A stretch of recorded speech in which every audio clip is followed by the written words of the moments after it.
भाइयों बहनों, जब प्रशासन और माफिया एक साथ मिल जाता है तो एक नमस्ते दोस्तों, आज हम लेकर आए हैं वो कहानी जो सिर्फ एक फिल्म नहीं बल्कि दो मुल्कों के बीच टकराव की बुनियाद बन गई है। एक ऐसी कहानी जिसमें योगी आदित्यनाथ के जीवन के वो पहलू सामने लाए गए जिन्होंने उन्हें एक साधारण परिवार से निकालकर सन्यास की राह पर चलने पर मजबूर किया। लेकिन असली धमाका तब हुआ जब इस कहानी को अजेय अनटोल्ड स्टोरी ऑफ अ योगी के नाम से फिल्म में बदला गया और उसे रिलीज करने की कोशिश की गई दुबई के स्क्रीन्स पर, जहां से एक ऐसा तूफान खड़ा हुआ जिसमें सिर्फ सिनेमा नहीं बल्कि सियासत, धर्म और दो मुल्कों की इज्जत दांव पर लग गई। दुबई के प्रिंस ने इस फिल्म को देखते ही गुस्से में कह दिया कि ये फिल्म झूठ का एक ऐसा जाल है जो योगी के नाम पर बनाया गया है और जो दुबई की सरजमीन पर कभी नहीं चलने दिया जाएगा।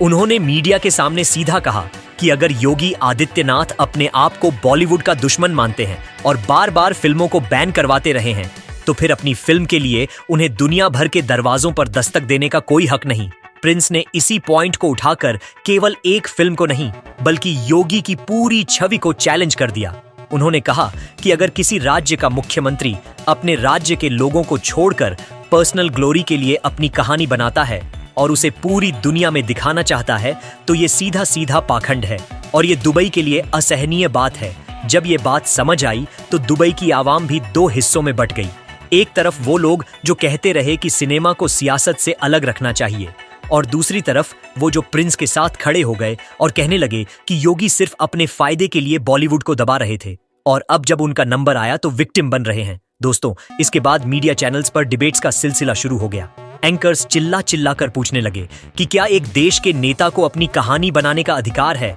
अगर वही नेता दूसरी कहानियों को सेंसर करता रहा है। और ये भी सवाल उठने लगा कि क्या दुबई ने ये कदम भारत के खिलाफ एक पॉलिटिकल मैसेज के रूप में उठाया है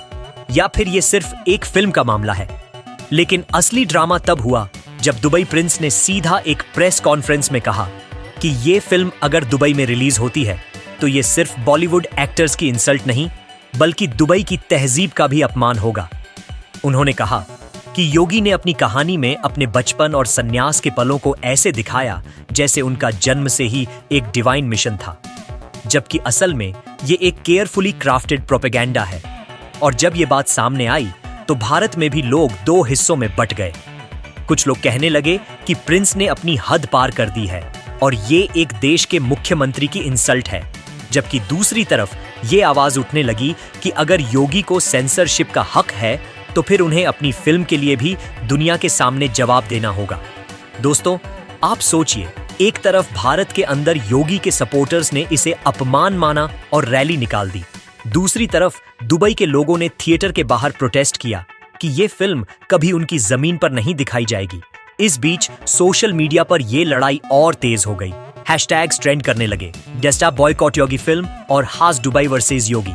हर तरफ सिर्फ एक ही बात चल रही थी कि क्या एक फिल्म दो मुल्कों के बीच जंग का आगाज बन सकती है। और शौक तब हुआ जब खुद दुबई प्रिंस ने एक बड़े टीवी चैनल को इंटरव्यू देते हुए कहा कि अगर योगी अपनी कहानी को सच साबित करना चाहते हैं तो उन्हें दुबई आकर अपने पास्ट के हर एक डिटेल का सबूत देना होगा,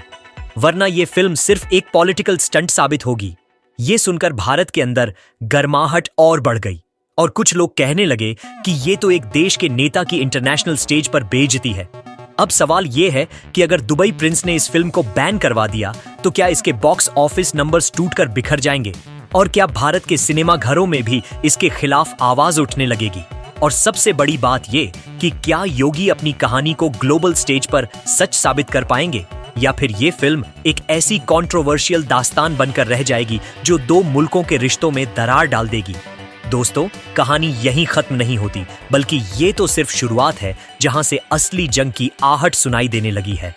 और अब देखना यह है कि आने वाले दिनों में ये टकराव कहां तक ले जाता है, क्योंकि दुबई प्रिंस ने अगले ही दिन एक और प्रेस कॉन्फ्रेंस करके सीधा योगी आदित्यनाथ पर इल्जाम लगाया कि उन्होंने अपने राजनीतिक फायदे के लिए देश के लोगों की भावनाओं का गलत इस्तेमाल और जो चेहरा उन्होंने दुनिया के सामने रखा है वो असल में एक केयरफुली स्क्रिप्टेड नैरेटिव है जिसमें दुबई और पूरे मिडिल ईस्ट को विलेन की तरह दिखाया गया है। प्रिंस ने कहा कि अगर योगी अपने आप को सन्यासी के रूप में दिखाते हैं तो फिर उन्होंने अपनी मूवी में अपनी राजनीतिक शक्ति का प्रदर्शन क्यों किया। ये कहकर उन्होंने पूरी फिल्म को प्रोपेगेंडा का लेबल दे दिया और इस बात से भारत के अंदर और बाहर दोनों जगह हलचल मच गई। कुछ लोग कहने लगे कि दुबई प्रिंस ने अपनी सीमाओं को पार कर दिया है और ये भारत के इंटरनल मैटर्स में दखल है। लेकिन एक दूसरी लड़ाई शुरू हो गई जिसमें लोग कहने लगे कि अगर योगी अपने आप को धर्म और देश की रक्षा के प्रतीक मानते हैं तो उन्होंने बॉलीवुड की इतनी सारी फिल्में क्यों रोक दी और फिर अपनी कहानी को फिल्म के रूप में क्यों दिखाया। इस सवाल का जवाब देते हुए योगी ने अपनी एक रैली में कहा कि दुबई प्रिंस का ये कदम सिर्फ उनकी पॉपुलैरिटी को दबाने के लिए है और उन्होंने दुबई के रूलिंग फैमिली पर सीधा आरोप लगा दिया कि वो भारत की धार्मिक छवि को कमजोर करना चाहते हैं। दोस्तों, ये पहली बार था जब एक मुख्यमंत्री ने किसी दूसरे मुल्क के प्रिंस को पब्लिक में चैलेंज किया और इसी वजह से दोनों देशों के डिप्लोमैटिक रिलेशंस में तनाव उत्पन्न हो गया। इंटरनेशनल मीडिया ने इसे हेडलाइन बना दिया और कहा कि एक फिल्म ने भारत और दुबई के रिश्तों को सबसे बड़े संकट में डाल दिया है। CNN, BBC, अल जजीरा सब चैनल्स पर बस एक ही डिबेट चल रही थी कि क्या एक सिनेमैटिक कहानी दो देशों को लड़ा सकती है। और जब दुबई के यूथ ने सोशल मीडिया पर ट्रेंड शुरू किया एक्सपोज योगी, तो भारत के अंदर भी कुछ लोग इस कैंपेन से जुड़ गए। लेकिन योगी के सपोर्टर्स ने जवाब में डॉन डॉ बैन दुबई प्रिंस चलाकर इस लड़ाई को और तेज कर दिया। इसी बीच एक खबर और सामने आई कि दुबई के प्रिंस ने अपनी लीगल टीम को भारतीय प्रोड्यूसर्स के खिलाफ केस फाइल करने के लिए तैयार कर दिया है, जिसमें उन्होंने कहा कि ये फिल्म उनकी संस्कृति और उनके देश के खिलाफ है और अगर ये रिलीज होती है तो वो भारत के खिलाफ कल्चरल सैंक्शंस भी लगा सकते हैं। भारत के अंदर इस खबर ने आग लगा दी और पार्लियामेंट तक में सवाल उठने लगे। ऑपोजिशन ने योगी पर आरोप लगाया कि उन्होंने अपने पर्सनल ग्लोरिफिकेशन के लिए देश के रिश्तों को खतरे में डाल दिया है, जबकि रूलिंग पार्टी के नेताओं ने दुबई प्रिंस पर भारत की आबरू को ठेस पहुंचाने का इल्जाम लगाया। दोस्तों, आप सोचिए, जिस कहानी को एक इंस्पिरेशनल जर्नी के रूप में दिखाना था वो अब एक डिप्लोमैटिक वॉर बन गई है। हर तरफ सिर्फ ये सवाल घूम रहा है कि क्या दुबई प्रिंस अपना डिसीजन बदलेंगे या फिर योगी अपनी जिद पर टिक कर इस फिल्म को हर मुल्क में रिलीज करवाएंगे। सबसे बड़ी बात यह है कि दोनों तरफ से अब तक एक भी पीछे हटने की तस्वीर सामने नहीं आई और लगता है कि ये जंग अब बॉक्स ऑफिस या थिएटर्स से बाहर निकलकर सड़कों और राजनीति के मैदान में लड़ी जाएगी, जिसका अंजाम सिर्फ सिनेमा ही नहीं बल्कि दो मुल्कों के भविष्य को भी बदल देगा। क्योंकि दुबई प्रिंस ने अगला कदम उठाते हुए अपनी सीनेट में बयान दिया, जहां उन्होंने सीधा भारत के प्रधानमंत्री को चैलेंज किया कि अगर योगी आदित्यनाथ की फिल्म दुबई के अंदर रिलीज कराई गई तो ये सिर्फ एक फिल्म नहीं बल्कि एक कल्चरल इन्वेजन होगा और इसके बाद दुबई अपने बॉर्डर्स पर भारत के कल्चरल प्रोडक्ट्स को बैन कर देगा। उन्होंने कहा कि योगी ने अपनी कहानी में जो दिखाया है उसमें उनके राजनैतिक दुश्मनों का मजाक बनाया गया है और दुबई को एक ऐसे शक्तिशाली दुश्मन के रूप में पेश किया गया है जो भारत के उदय को रोकना चाहता है। जब ये बात सामने आई तो भारत के अंदर मीडिया में ये हंगामा मच गया कि क्या योगी ने अपनी पर्सनल फिल्म के जरिए इंटरनेशनल रिलेशंस के खिलाफ प्रोपेगेंडा चलाया है। इसी बीच योगी ने अपना काउंटर अटैक शुरू कर दिया और एक प्रेस रैली में कहा कि दुबई प्रिंस असल में उनकी सफलता से जलते हैं और उन्होंने उन्हें रोकने के लिए झूठ का सहारा लिया है।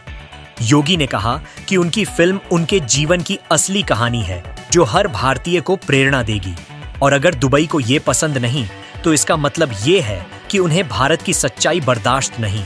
दोस्तों, इस बयान के बाद सिचुएशन और भयंकर हो गई। दुबई के लोगों ने इंडियन एम्बेसीज के बाहर प्रोटेस्ट करना शुरू कर दिया और भारत के अंदर रैलियां निकाली गई जहां योगी के सपोर्टर्स ने दुबई प्रिंस के खिलाफ नारे लगाए। सोशल मीडिया पर यो योगी वर्सेस प्रिंस और योज बैन दुबई प्रिंस और ईओ स्टॉप योगी फिल्म एक साथ ट्रेंड कुछ लोग कहने लगे कि ये लड़ाई अब सिर्फ एक फिल्म या एक नेता की नहीं बल्कि दो मुल्कों की शान और अस्मिता की है। और तब सबसे बड़ा ट्विस्ट आया जब एक लीकेड रिपोर्ट सामने आई जिसमें दुबई के इंटेलिजेंस ऑफिशियल्स ने क्लेम किया कि उनके पास ऐसे सबूत हैं कि योगी की फिल्म के कुछ सीन्स रियलिटी से बिल्कुल उलटे हैं। उन्होंने कहा कि योगी के चाइल्डहुड और सन्यास के दिनों को असलियत से बदल कर दिखाया गया है। और उनके कुछ एनकाउंटर्स जो फिल्म में हीरोइक अंदाज में दिखाए गए हैं असल में या तो फैब्रिकेटेड हैं या एग्जेजरेटेड। इस रिपोर्ट के आने के बाद भारत के ऑपोजिशन लीडर्स ने योगी पर सीधा आरोप लगाया कि उन्होंने अपने पर्सनल ग्लोरिफिकेशन के लिए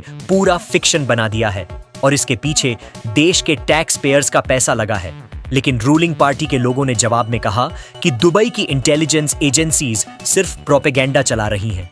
और योगी के कैरेक्टर को खत्म करना चाहती हैं। दोस्तों, ये कंट्रोवर्सी अब एक डिप्लोमेटिक क्राइसिस में बदल गई है, जिसमें हर तरफ से डिमांड उठ रही है कि या तो योगी खुद दुबई जाकर प्रिंस का सामना करें और अपनी कहानी को सच साबित करें, या फिर ये फिल्म पूरी दुनिया से बैन कर दी जाए। और सबसे डरावना पल तब आया जब दुबई प्रिंस ने खुद एक ओपन लेटर जारी करके कहा कि अगर योगी की फिल्म कभी दुबई की सरजमीन पर रिलीज होती है तो ये दोनों देशों के बीच के रिश्तों में कभी ना भरने वाली दरार डाल देगा और ये एक सिनेमैटिक जंग का आगाज होगा जिसमें ना बॉलीवुड बचेगा ना योगी की छवि। अब ये देखना बाकी है कि ये टकराव कहां तक जाता है और क्या एक कहानी जो दुनिया को प्रेरणा देने के लिए बनी थी अब एक ऐसी कहानी बन जाएगी जिसमें सिर्फ नफरत, सियासत और दो मुल्कों की ताकत आमने सामने होगी। तो दोस्तों, अब क्या होता है अगर इस मूवी को दुबई में रिलीज नहीं करने देते तो इस मूवी के बॉक्स ऑफिस कलेक्शन में गिरावट देखने को मिलेगी। और अगर दुबई के जो फैंस हैं योगी आदित्यनाथ के, जो इस मूवी को देखना चाहते हैं, वो योगी आदित्यनाथ से कैसे बात करेंगे और दुबई में कैसे रिलीज करवाएंगे और कैसे बैन हटवाएंगे, ये सब जानने के लिए आपको इस मूवी की सारी रिपोर्ट्स पढ़नी पड़ेगी और जो भी नई वीडियो आए उसको देखना पड़ेगा। तो आपको मूवी की खबर मिलती रहे तो उसके लिए आपको वीडियो को शेयर करना पड़ेगा, चैनल को सब्सक्राइब करके बेल आइकन को क्लिक करना पड़ेगा तो आपको हर वीडियो की नोटिफिकेशन मिलती रहे। मिलते हैं न्यू वीडियो में, तब तक के लिए जय हिंद, जय बॉलीवुड।